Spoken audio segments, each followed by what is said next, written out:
Bunda. Apa kabar Bu? Ya sehat-sehat, puji Tuhan Bunda. Ya. Begini Bu Rosi, sehubungan dengan kegiatan KUT yang akan panjenengan lakukan nanti, kira-kira panjenengan sudah memahami nggak beberapa prinsip penilaian yang akan panjenengan lakukan?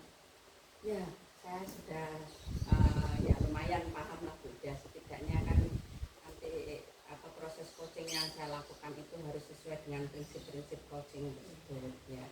Nah, kira-kira Ibu nanti akan mengambil kompetensi apa dalam mengembangkan coach panjenengan? Saya akan mengambil satu kompetensi yang perlu saya kembangkan, yaitu mendengarkan aktif juga. Begitu ya. Jadi yang diambil adalah mendengarkan aktif. Ya. Jadi nanti selama panjenengan melakukan coach, saya harap panjenengan bisa melihat khususan atau spesifik apa yang akan panjenengan observasi. Ya. Yang kemudian Bu, kira-kira apa yang akan Ibu kembangkan untuk mencapai tujuan dalam proses coach ini? Ya kalau misalnya elemen yang saya kembangkan itu adalah mendengarkan aktif, ya otomatis ada beberapa indikator yang harus saya capai di sini sebagai seorang coach. Yang pertama, sebagai seorang coach itu harus lebih banyak mendengarkan daripada bicara, ya. Itu yang pertama. Terus kemudian untuk mendengarkan aktif itu, seorang coach itu harus mengesampingkan agenda pribadinya dan kemudian bisa mengesampingkan penilaian atau label atau judgement terhadap si coach tersebut. Itu yang kedua. Kemudian yang ketiga, si coach bisa memahami atau memaknai dari semua apa yang dimaksudkan oleh coach tersebut, meskipun kadang-kadang itu tidak tersurat tapi tersirat. Jadi Ibu sudah bisa menangkap ya, walaupun tidak tersampaikan, panjenengan sudah bisa memahami. Baik Ibu, saya kira obrolan kita sebelum panjenengan memulai coach sudah cukup. Selamat untuk menjalani dan melaksanakan coach dengan coaching panjenengan sore hari ini. Baik, terima kasih Bunda. Sama-sama. Halo Vera. Baik, selamat malam Bu Rosi, selamat malam Bida. Selamat Bu Vera. Gimana Bu Vera? Iya. Ini tadi Bunda, saya janjian dengan Bu Vera. Iya. Kelihatannya kok ada sesuatu yang perlu disampaikan, mungkin urgent banget gitu. Iya. Gimana Bu Vera? Iya Bu Rosi, jadi ada satu masalah yang menjadi apa ya, pemikiran saya yang saya kira saya memang butuh untuk curhat, butuh pendapat dari Bu Rosi gitu, sehingga nanti saya bisa lebih ini apa plong gitu ya, paling tidak bisa menemukan solusi lah dari masalahnya itu gitu. Vera, kira-kira nanti apa yang Bu Vera harapkan setelah nanti berbicara dengan saya, ini apa ya kira-kira harapannya? Ya tentunya saya bisa menemukan solusi yang tepat untuk masalah yang akan saya sampaikan ini gitu ya, dan harapannya ada apa namanya, selain itu saya juga nantinya akan bisa mungkin melakukan hal-hal baru gitu yang nantinya akan bisa paling tidak mengurangi apa yang nanti dia menjadi beban saya gitu dalam kegiatan pembelajaran si Bu Rosi ini masalahnya. Kira-kira apa ya Vera ya, saya kok jadi penasaran ya. Iya Bu Rosi, jadi gini, di kelas itu saya kan ngajar beberapa kelas, di kelas 9 dan kelas 7. Yang di kelas 9 itu kebetulan saya dapat di kelas yang unggulan gitu, jadi nggak ada masalah kalau di kelas 9, tapi di kelas 7 itu kebetulan di kelas yang siswanya itu di posisi atau kategori itu tengah-tengah gitu ya. Nah di kelas itu dari sekian banyak anak, ada 32 anak itu ternyata ada satu anak itu yang tidak bisa baca dan tulis. Nah sementara saya kan ngajarnya bahasa Inggris ini juga sih. Apalagi bahasa Inggris. Nah nulis bahasa Indonesia saja nggak bisa gitu. Jadi saya terus gimana gitu, bagaimana saya memperlakukan anak ini gitu. Itu yang kadang-kadang dia jadi sudah ngajar itu yang lainnya bisa ngerjakan tugas, lainnya bisa paham dengan penjelasan saya, tapi yang satu ini tidak gitu. Jadi itu kendalanya ya yang saya hadapi seperti itu. Gitu. Itu menghambat proses belajar mengajarnya panjenengan itu ya, itu Iya, gitu ya. iya sangat. Apa di sekolahnya Bu Vera itu termasuk sekolah inklusi? Ya, sekolah saya masuk sekolah inklusi memang, tapi kita masih belum punya guru yang khusus inklusi. Nah itu lagi juga jadi problem juga gitu ya lebih memberatkan lagi gitu.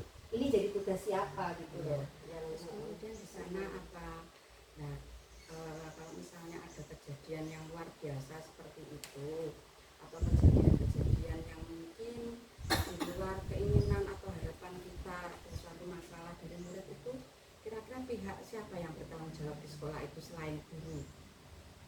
Tentunya biasanya kita kerjasamanya dengan ibu BK karena mereka kan memang bagian bimbingan konseling, mereka juga menangani termasuk anak-anak yang berkebutuhan seperti itu gitu. Kemarin sih sudah pernah sih ada teman mereka yang dikirim untuk mengikuti ada kegiatan ya seperti workshop inklusi itu.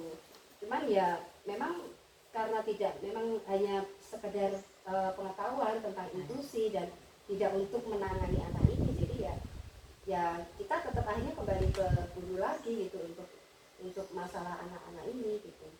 Nah, dalam hal ini begini Bu Vera ya, itu sebenarnya kan masalah bersama, ya kan? Iya. Jadi itu bukan masalahnya Bu Vera, tetapi masalah dari sekolah itu. Mungkin ada pihak-pihak tertentu yang bisa menolong Bu Vera sebenarnya. Maksudnya ada orang-orang atau pihak atau instansi yang bisa Bu Vera hubungi terkait dengan hal ini nggak kira-kira? Kalau selama ini sih belum ya Bu. Ya. Selama ini belum. Nanti kira-kira perlu siapa, menghubungi siapa ya kira-kira?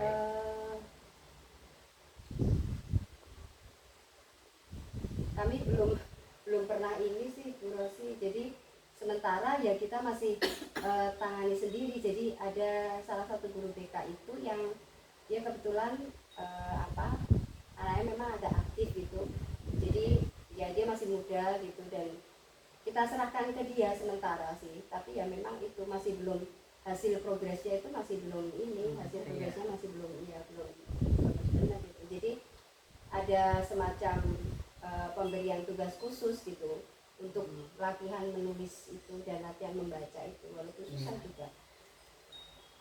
Begini Bu Vera, kalau misalnya ya Bu Vera sebenarnya apa sih yang Bu Vera inginkan anak itu ya setelah tertangani itu kira-kira apa ya kira-kira?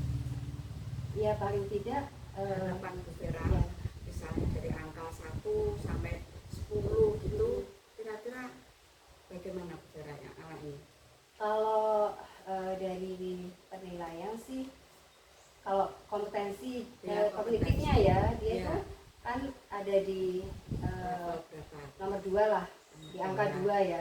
Paling tidak ya bisa naik lah di angka 3 atau angka 4 itu sudah paling tidak sudah bagus lah. Setidaknya dia bisa baca dulu yang pendek-pendek itu, sehingga kalau misalnya tugas gitu saya kira enggak apa-apa sih ketika dia memang harus mengerjakan dengan sama gitu ya, sama artinya dia mengerjakan tugas sesuai dengan apa yang punya temannya, itu saya sudah enggak masalah sih sebenarnya ya.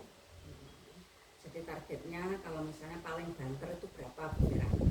Kalau misalnya sekarang angka 2 gitu. Iya, paling dari 4 sudah cukup 4 ya. sudah cukup biasanya Ya, melihat cukup, anaknya ya. sangat susah sekali memang Iya, ya. betul.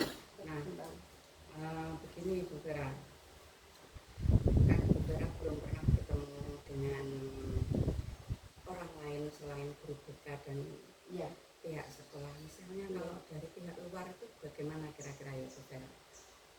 Mestinya sih mungkin akan sangat membantu, tapi memang sekolah masih belum pernah untuk belum pernah. Ini mungkin nanti bisa jadi masukan juga buat saya. Nanti saya bisa sampaikan ke kepala sekolah juga untuk siapa bisa yang melibatkan pihak luar. Kira-kira paling memungkinkan yang ingin dengan temui dari pihak luar itu? Mestinya kalau saya saya ya lebih ke guru yang ada di ini ya, guru yang inklusi itu ya. Guru inklusi ya. Baik Bu Vera, kira-kira Bu Vera kapan ini mau melakukannya ini? Saya kira nanti secepatnya lah setelah ini. Oke, Ya, ya, Bu jadi Vera. ada ide dari Bu Rosi untuk Ya, itu. Bu Vera. Jadi nanti saya segera akan sampaikan ke kepala sekolah untuk kayaknya urgent juga ini ya, masalah ini penting juga karena sebenarnya ini juga keluhan bukan dari saya saja tapi juga beberapa teman ya, karena memang masalah bersama ya tadi seperti yang disampaikan Bu Rosi ya. Baik Bu Vera, berarti mau dilakukan secepatnya ya. Terus kemudian nanti setelah itu Bu Vera, seumpamanya Bu Vera ini sudah menemui dari ahli yang bersangkutan itu, harapan Bu Vera seperti tadi ya ada peningkatan lah ya. Meskipun itu cuma dua sampai level 4 itu ya. Baik Bu Vera, nanti saya tunggu ya kelanjutannya Bu Vera setelah ini. Setelah Bu Vera habis mendiskusikan masalah ini dengan kepala sekolah, kemudian tadi mau mengundang atau mau menemui siapa guru inklusi dari luar sekolah atau bagaimana nanti follow up-nya saya dikabari ya Bu Vera ya. Iya pasti Bu Rosi.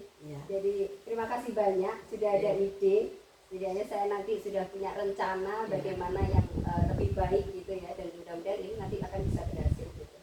Ya, senang sekali bisa membantu Bu Vera ya. Iya, saya juga senang sekali ini. Jadi tercerahkan ada ide untuk solusi pemecahan. Senang juga. Terima kasih Bu. Terima kasih banyak Bu Rosi. Sama-sama. Selamat malam. Baik untuk coach maupun coachee, tadi setelah saya amati ada suatu percakapan yang sangat aktif, dua-duanya saling mengisi, dan saya melihat coach itu memancing pertanyaan yang berbobot di mana coachee belum pernah membayangkan mau kemana dan mau apa, tetapi digiring oleh coach dengan pertanyaan-pertanyaan yang bagus sehingga coachee ini terbuka untuk melakukan suatu pendekatan dengan praktisi khususnya di guru-guru atau tenaga ahli di bidang inklusi.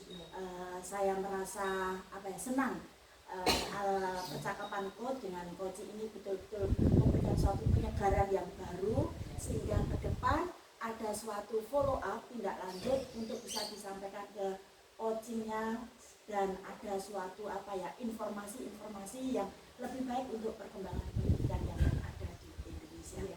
Saya kira begitu untuk pengamatan saya sore hari ini. Kita akhiri. Selamat sore.